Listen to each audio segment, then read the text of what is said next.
we all know that universal precautions are really mandatory, and we all know that this is not universally followed. Most of the time in dialysis unit, this is a game of I spy.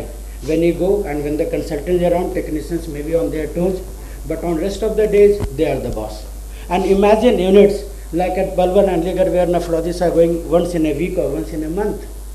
So all these bacteria on the beautiful technician hands directly going to the heart, leading to septicemia. So when we compare our graft versus catheter, then definitely the infection rate in any CVC will be much higher as compared to what would we see in AV graft.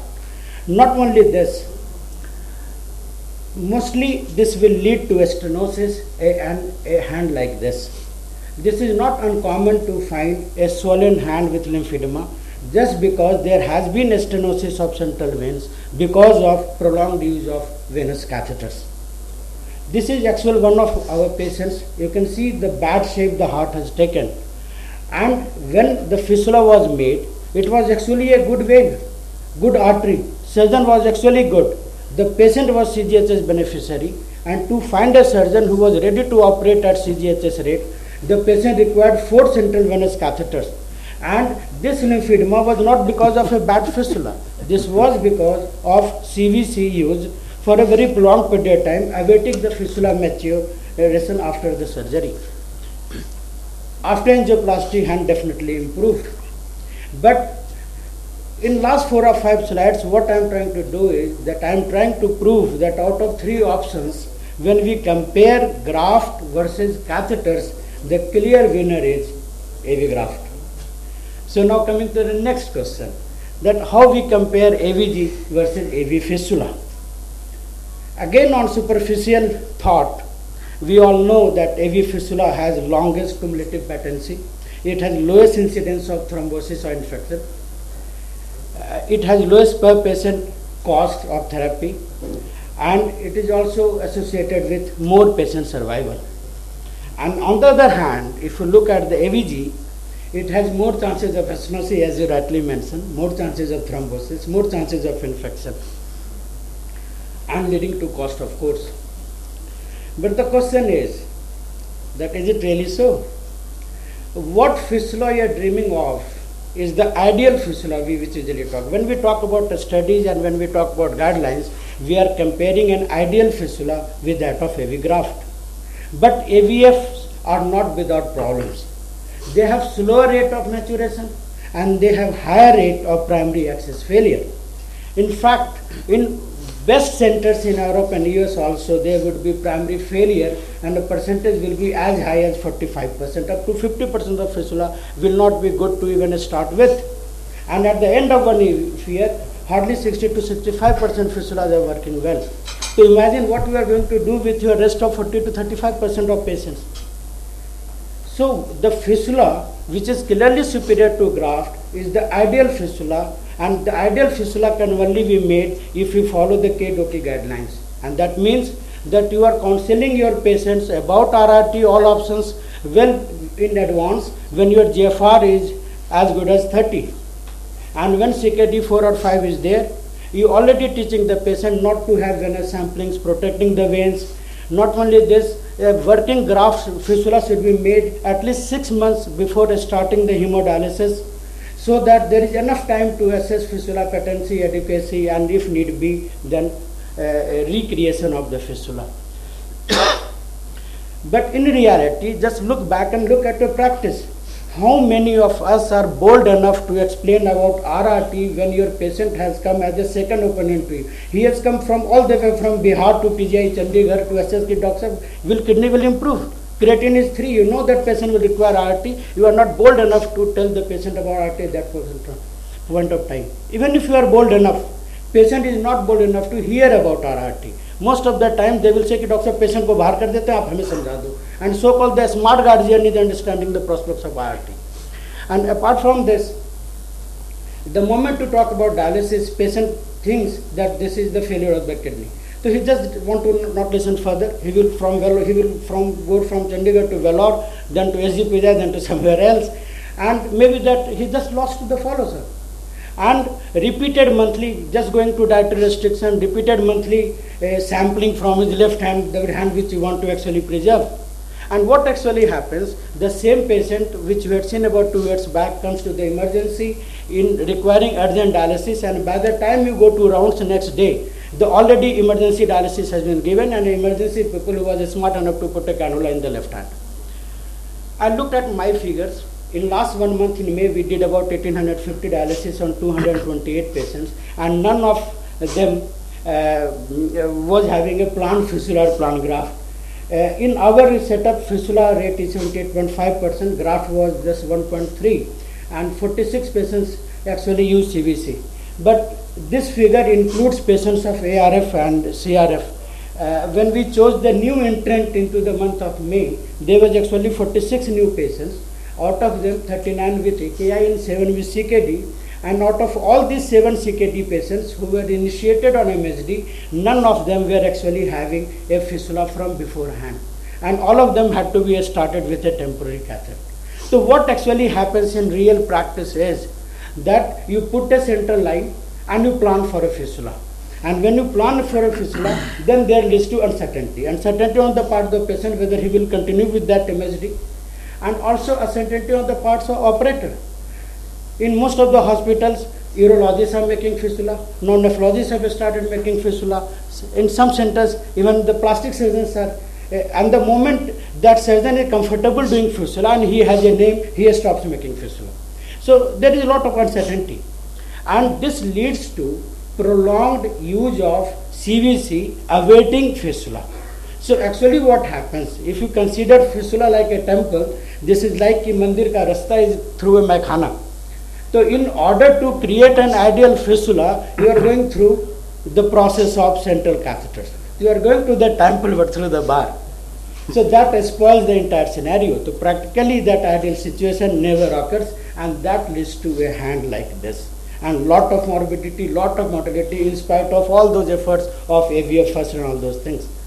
And apart from this, AVFs are not without problem.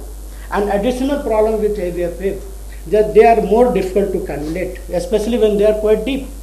So most of the time we do not get the ideal fistula also. Surgeons are very happy to, and in private practice we don't say you have made a bad fistula. He is your colleague actually. So you are just trying to cannulate a fistula which is deep over here and just finding it difficult.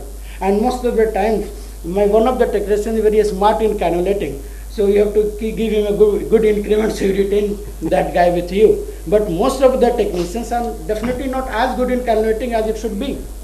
So fistulas are at times really difficult to cannulate, and it's not that easy as we usually think. And the data which I showed, our fistula rate is definitely more, but not because we are smarter, but mainly because we are not doing surveillance. I started doing surveillance, but the moment I find that our fistula is weak and you tell your patient that go for angiography, he will not listen to you. So I stopped doing surveillance. So when you compare the good fistula, have you ever checked that your fistula has achieved the rate of 600 milliliter per minute? Is the diameter good enough? Is it superficial enough? Most of the times fistula is there and both of us are not bothered, neither the patient nor us. And they just continue dialysis whether they receive adequate or not, and once the fistula is running, as long as you hear the bruit, whatever with the flow, we try to manage with this. There is also something called size threshold. If artery and vein is smaller than 2 to 2.5, then definitely fistula will be bad. Even if size is more than 2 to 2.5, there is no guarantee that fistula will be good. So there is a lot of uncertainty. So when this comes to AVF problem, AVF, even if it is created well and doing well, it has a shelf life.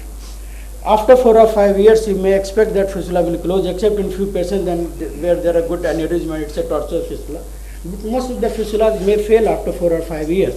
And as the longevity on dialysis is increasing, and as people will cross decade, you may have to actually create second and third fistula.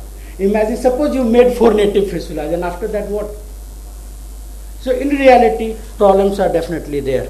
So coming to this graph again, as I told, our fistula rate is high, but if you really see at the good fistulas, They are really very less in number, and probably we are underutilizing a good modality such as AV graft, and we are not giving advantage of full dialysis to most of our patients. So friends, at times AVG will be required, and it will be required especially when there are bad vessels to start with, there are primary failures and there are secondary failures. So coming to this animation taken from net, this is how I hope it works.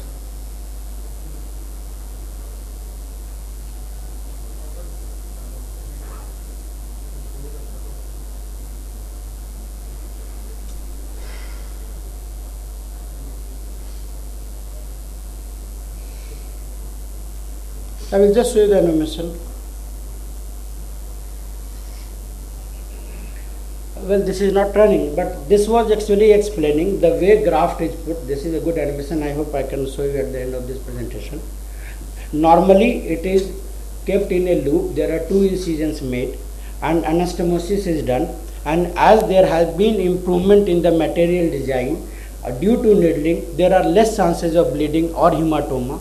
Gradually epithelialization occurs, and this graft is really easy to use. It is superficial in nature, and this can be used in emergency cases, maybe next day or even same day if required. So coming to KDOK guideline again, it is clearly written that avoid CVC and fistula is preferable, but AVG remains acceptable. And given the limitations of practice which we do, AVG will be required at times, and we have lot many choices. Either you can make a loop in the forearm, or you can go for the straight one in the forearm, you can go for the straight one in the arm. You can even use some of the biological things for the grafting, but benefit has not been established yet. There are also cases where saphenous vein has been used as a graft, but most of the time we would like to preserve the saphenous vein for cardiac or some other requirement in future. So coming to advantages of AVG, even if your patient does not have a good vein or no vein, it's not a problem. There is no indefinite wait for maturation. It can be cannulated earlier and easily because of its superficial placement. And not only this, you can explore beyond the boundaries. Have you imagined making a fistula in the axilla, but it's easy with the graft. It's even easy to make in the thigh if need be. It can be made in a necklace fashion in the chest. So in the areas where you can't imagine doing fistula, you can actually make graft. This was another video, I hope it works. No. Well, I will try to show you at the end. There are some modifications also available apart from the normal AVG which we are thinking, and one of them is graftula. In deep fistulas where it is difficult to cannulate, actually you can put a patch of PTFE graft just to make it superficial, and that can be easily cannulated. The name given to this novel technology is graftula. There has been some suggestion that in patients with cardiac disease with congestive heart failure, a tapering AVG may actually be beneficial in not increasing the cardiac output, but this needs to be proven. So the question is, after this discussion, who wins, AVF or AVG? The fact is that if you are given ideal world, IVF is definitely ideal, where the mind is without fear of dialysis, where head is held high and there is no depression while you discuss about prospects of RRT, where our patients are so enlightened that they have scientific approach, they do not have Ramdev approach, and the physicians are referring the patient timely to you, where resources are enough, you are having good veins and dedicated operator, definitely fistula is better. But for less ideal world where I practice, AVG is for our rescue. Thank you.